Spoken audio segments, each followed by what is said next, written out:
Welcome everyone to Lamp and Light. I am truly glad you're here. I just want to wish you all a very blessed and a very happy and prosperous new year. And let's make 2026 a year where we practice putting the Word of God first place. If you have listened to my series over Christmas, I had a 12-part series on the Word. I think that would be a good lead in to what we are to focus on in 2026.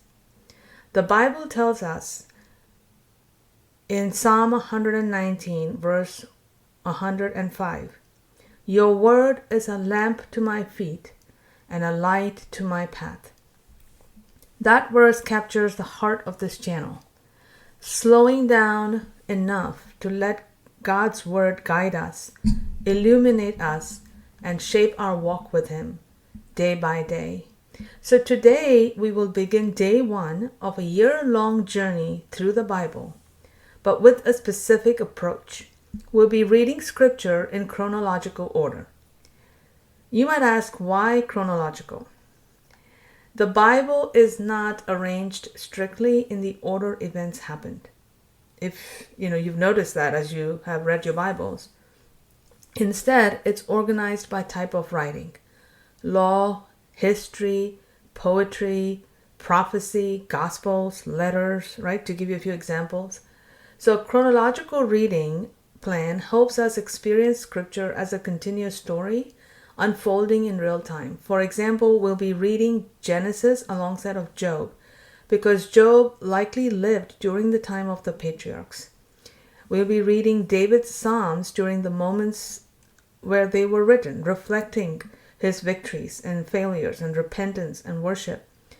And we'll be reading the prophets right alongside the kings and the events they were speaking into, not like pages later or centuries later, right? And in the New Testament, we'll follow the life of Jesus through all 4 Gospels in harmony, like side by side. Then move into the early church as it unfolds in Acts and the epistles. So reading this way helps us see a few things. It helps us see how God's plan unfolds across history, and how promises develop and are fulfilled, and how real people encountered God in real moments, just like we do. Scripture becomes less like isolated passages and more like a living, unfolding story of redemption. So over the next year, we'll read through the entire Bible together with daily readings designed to fit into real life. I would say about 12 to 15 minutes a day for most readings, with occasional slightly longer portions when the book or the story calls for it. So each day will be simple. We'll be reading the scriptures. When applicable, I'll share a brief reflection, and then we'll just make space for God to speak to our hearts during the day. Remember, this is not about speed, it's about faithfulness, showing up daily and letting God's word dwell in us. So let us begin with prayer. Heavenly Father, we come before you, Lord, with grateful hearts. We thank you for your precious word, living, active, and true. And as we open the scriptures today, quiet our minds and soften our hearts. Give us understanding, humility, and a desire to walk in your ways. May your word be a lamp to our feet and a light to our path. Speak to us, shape us, and draw us closer to you. And we ask this in Jesus' name. Amen. So today we begin where everything begins, with creation, right? With God bringing light out of darkness, order out of chaos, and life into the world. So let's get into Genesis. Genesis chapter 1. In the beginning, God created the heavens and the earth. Now the earth was formless and void, and darkness was over the surface of the deep, and the Spirit of God was hovering over the surface of the waters. And God said, "Let there be light," and there was light. And God saw that the light was good, and He separated the light from the darkness. God called the light day, and the darkness He called night. And there was evening, and there was morning the first day. And God said, "Let there be an expanse between the waters, to separate the waters from the waters." So God made the expanse, and separated the waters beneath it from the waters above. And it was so. God called the expanse sky. And there was evening, and there was morning the second day. And God said, "Let the waters under the sky be gathered into one place, so that the dry land may appear." And it was so. God called the dry land earth, and the gathering of waters he called seas. And God saw that it was good. Then God said, "Let the earth bring forth vegetation, seed-bearing plants and fruit trees, each bearing fruit with seed according to its kind." And it was so. The earth produced vegetation, seed-bearing plants according to their kinds, and trees bearing fruit with seed according to their kinds. And God saw that it was good. And there was evening, and there was morning the third day. And God said, "Let there be lights in the expanse of the sky, to distinguish between the day and the night, and let them be signs to mark the seasons and days and years. And let them serve as lights in the expanse of the sky, to shine upon the earth." And it was so. God made two great lights, the greater light to rule the day, and the lesser light to rule the night. And he made the stars as well. God set these lights in the expanse of the sky to shine upon the earth, to preside over the day and the night, and to separate the light from the darkness. And God saw that it was good. And there was evening, and there was morning the fourth day.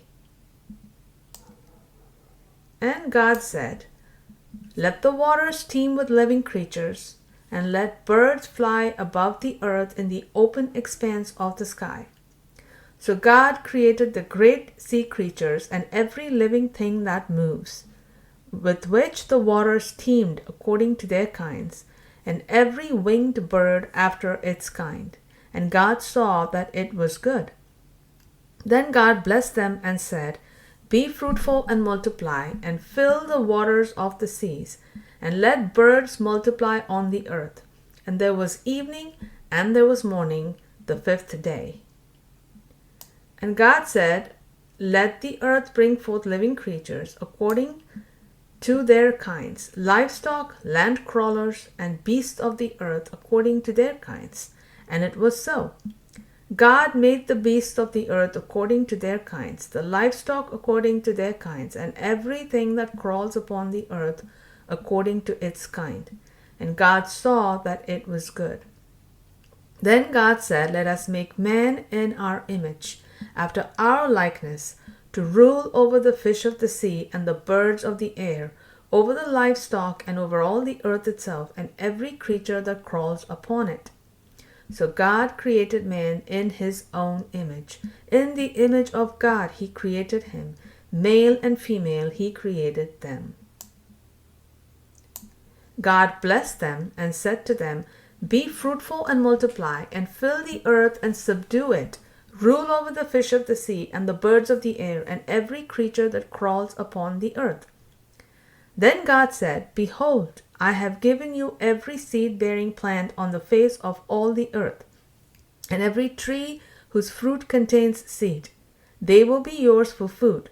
And to every beast of the earth, and every bird of the air, and every creature that crawls upon the earth, everything that has the breath of life in it, I have given every green plant for food." And it was so.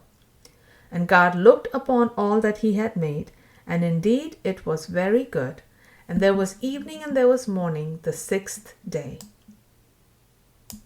Thus the heavens and the earth were completed in all their vast array. We are now into chapter 2. And by the seventh day, God had finished the work he had been doing. So on that day, he rested from all his work. Then God blessed the seventh day and sanctified it, because on that day he rested from all the work of creation that he had accomplished. This is the account of the heavens and the earth when they were created, in the day that the Lord God made them. Now no shrub of the field had yet appeared on the earth, nor had any plant of the field sprouted. For the Lord God had not yet sent rain upon the earth, and there was no man to cultivate the ground. But springs welled up from the earth and watered the whole surface of the ground. Then the Lord God formed man from the dust of the ground, and breathed the breath of life into his nostrils, and the man became a living being. And the Lord God planted a garden in Eden in the east, where he placed the man he had formed. Out of the ground the Lord God gave growth to every tree that is pleasing to the eye and good for food. And in the middle of the garden were the tree of life and the tree of the knowledge of good and evil. Now a river flowed out of Eden to water the garden, and from there it branched into 4 headwaters. The name of the first river is the Pishon. It winds through the whole land of Havilah, where there is gold. And the gold of that land is pure, and bdellium and onyx are found there. The name of the second river is the Gihon. It winds through the whole land of Cush. The name of the third river is the Tigris. It runs along the east side of Assyria. And the fourth river is the Euphrates. Then the Lord God took the man and placed him in the garden of Eden to cultivate and keep it. And the Lord God commanded him, "You may eat freely from every tree of the garden, but you must not eat from the tree of the knowledge of good and evil, for in the day that you eat of it, you will surely die." The Lord God also said, "It is not good for the man to be alone. I will make for him a suitable helper." And out of the ground the Lord God formed every beast of the field and every bird of the air, and he brought them to the man to see what he would name each one. And whatever the man called each living creature, that was its name. The man gave names to all the livestock, to the birds of the air, and to every beast of the field. But for Adam no suitable helper was found. So the Lord God caused the man to fall into a deep sleep, and while he slept, he took one of the man's ribs and closed up the area with flesh. And from the rib that the Lord God had taken from the man, he made a woman and brought her to him. And the man said, "This is now bone of my bones and flesh of my flesh. She shall be called woman, for out of man she was taken." For this reason a man will leave his father and mother and be united to his wife, and they will become one flesh. And the man and his wife were both naked, and they were not ashamed. Chapter 3. Now the serpent was more crafty than any beast of the field that the Lord God had made. And he said to the woman, "Did God really say, 'You must not eat from any tree in the garden'?" The woman answered the serpent, "We may eat the fruit of the trees of the garden, but about the fruit of the tree in the middle of the garden, God has said, 'You must not eat of it or touch it, or you will die.' You will not surely die." The serpent told the woman, "For God knows that in the day you eat of it, your eyes will be opened, and you will be like God, knowing good and evil." When the woman saw that the tree was good for food and pleasing to the eyes, and that it was desirable for obtaining wisdom, she took the fruit and ate it. She also gave some to her husband, who was with her, and he ate it.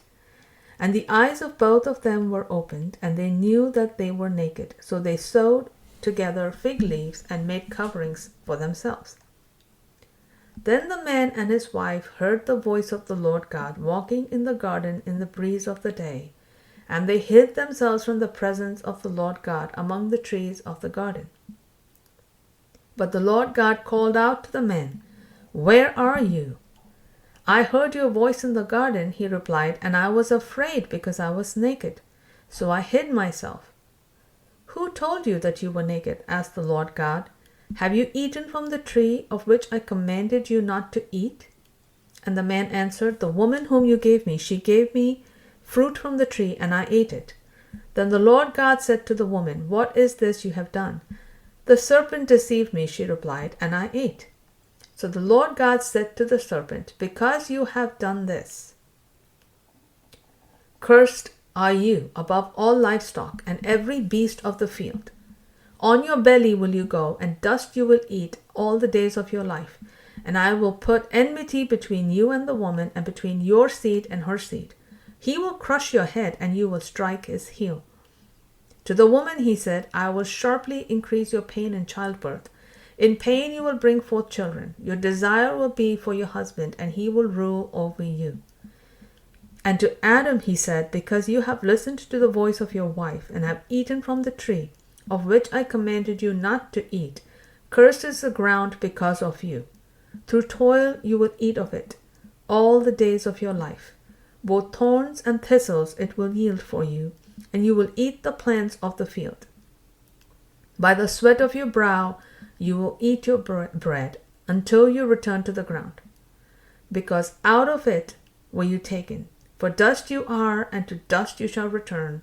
And Adam named his wife Eve, because she would be the mother of all the living. And the Lord God made garments of skin for Adam and his wife, and he clothed them. Then the Lord God said, "Behold, the man has become like one of us, knowing good and evil. And now lest he reach out his hand and take also from the tree of life, and eat and live forever." Therefore the Lord God banished him from the Garden of Eden, to work the garden from which he had been taken. So he drove out the man, and stationed cherubim on the east side of the Garden of Eden, along with the whirling sword of flame, to guard the way to the tree of life.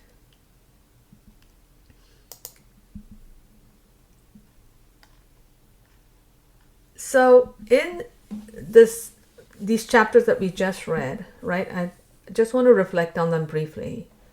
We see that Genesis does not begin with humanity, it begins with God. In the beginning, God created. Right? Creation begins with God's voice. Light is not discovered, it is commanded. Where there is darkness, God speaks.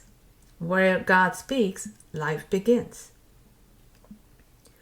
And we see also that God forms humanity with care and breathes life into his creation. We are not accidents, right? We are designed for relationship, for purpose, and for stewardship.